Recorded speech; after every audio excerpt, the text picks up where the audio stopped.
Now, the conflict in Yemen has created what the UN calls the world's greatest humanitarian crisis. The international community has been trying to convince all parties to find a solution to end the nearly 9 years of violence. But bringing peace to Yemen may prove difficult, as Ahelbarra reports from Sanaa.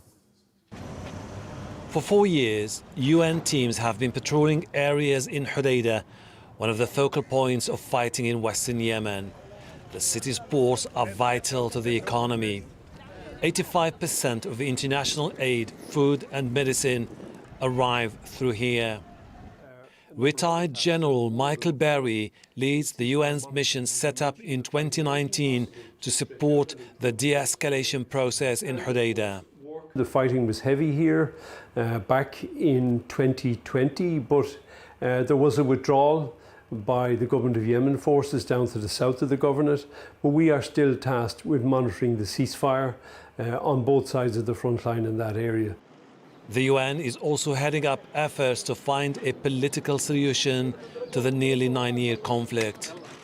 Its envoy, Hans Grunberg, and top humanitarian coordinator, David Gressly, are under pressure to end the war. A few days ago, and after nearly 2 years of talks, Gressly managed to convince Yemen's rival groups to agree on a deal to avert an environmental catastrophe off the coast of Hodeidah. I don't want to oversell what this means, but it does show that when necessary, the parties in conflict can find a way to work together to deal with a common threat. And I would like to think that the fact that they did this gives greater confidence to other issues that are being discussed. The conflict in Yemen took a regional turn in 2015 when Saudi Arabia led a coalition against the Iran-backed Houthis. But a recent prisoner exchange between the two is raising hopes of a permanent truce.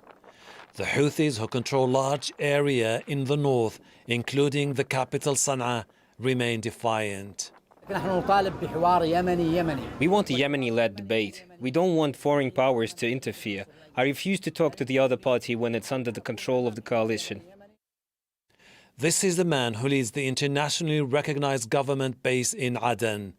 Backed by Saudi Arabia, Rashad al-Alimi is struggling to expand his influence. His biggest challenger is this man, Aidarus al-Zubaydi, who's supported by the United Arab Emirates and wants to establish an independent state in the south. Yemen is like no other country in the region, impoverished, divided and beset by a conflict that shows no signs of slowing down.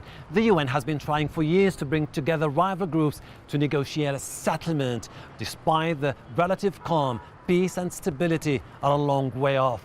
Ahelbarra, Al Jazeera, Sanaa. Well, Diego Zorrilla is the UN Deputy Humanitarian Coordinator for Yemen. He joins us live now from Sanaa. A warm welcome to you. And Yemen remains one of the world's largest humanitarian crises, 21.6 million people still needing support. What is the humanitarian impact of the continued failure to reach a ceasefire? Well, it has. Thank you very much, and thanks for having me.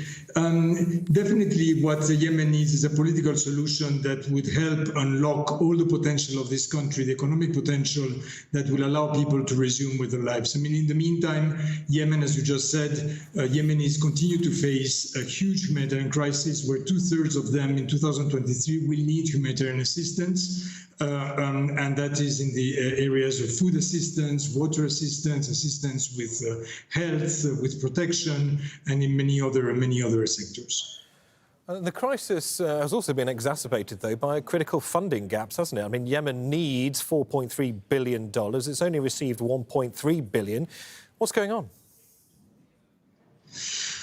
Well, we're monitoring. I mean, we are first of all very thankful to donors that have contributed generously over the years to the Yemen, to funding the humanitarian response in Yemen. I mean, this is born out of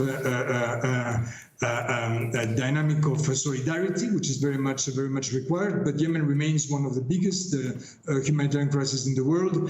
So far this year, we have received, as you said, about 30% of the funding, which is more or less the same thing we received last year. And we are continuing to press donors or to request from donors to be generous towards the women, the children, and the men of Yemen, as critical funding gaps do translate into a reduction in the assistance that we're able to we're able to provide.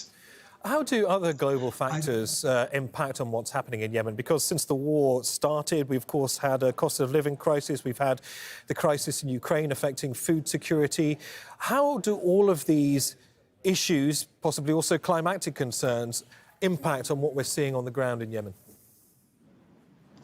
Yeah, definitely. I mean, we are facing an increasingly complex global outlook for humanitarian needs. I mean, humanitarian needs have never been greater than they are in 2023. There are new crises that are coming, that are propping up. You've mentioned Ukraine. I know we're following the situation in Sudan and in other places, Afghanistan last year too, and what is happening in the Horn of Africa. That puts pressure on donors to respond with with a finite amount of resources to these different crises. Yemen also is a protracted crisis, has been going on for over 8 years, and there is some positive news that came last year from the truce that was signed between that was negotiated by the United Nations between the government of Yemen and the Ansar Allah, or the Houthi rebel movement, that had brought forward some hope of an improvement of the situation that has certainly contributed to putting Yemen not any longer at the forefront of the humanitarian crisis in this world. But unfortunately, our assessments of needs of the population remain very, very high, and this truce has not yet translated into a marked improvement in the lives of Yemenis. As you say there have been some positive movement forward, I suppose, in relations between the Houthis and the Saudi-backed Yemeni government, but this clearly doesn't go far enough, does it? What is the biggest obstacle to peace, do you think, at the moment? Well, at this moment is that we need this truce that was started in April 2022 and that only lasted formally for about 6 months. And since then, we're in a moment of no peace, no war. But this is actually holding back this state of indefinition is holding back the realization of massive benefits for the Yemenis. I mean, what we hope to see is the economy, the Yemeni economy, to be unleashed to its full potential. We hope to see trade between both parts of the countries to resume, to actually Yemen to function as a one united economy.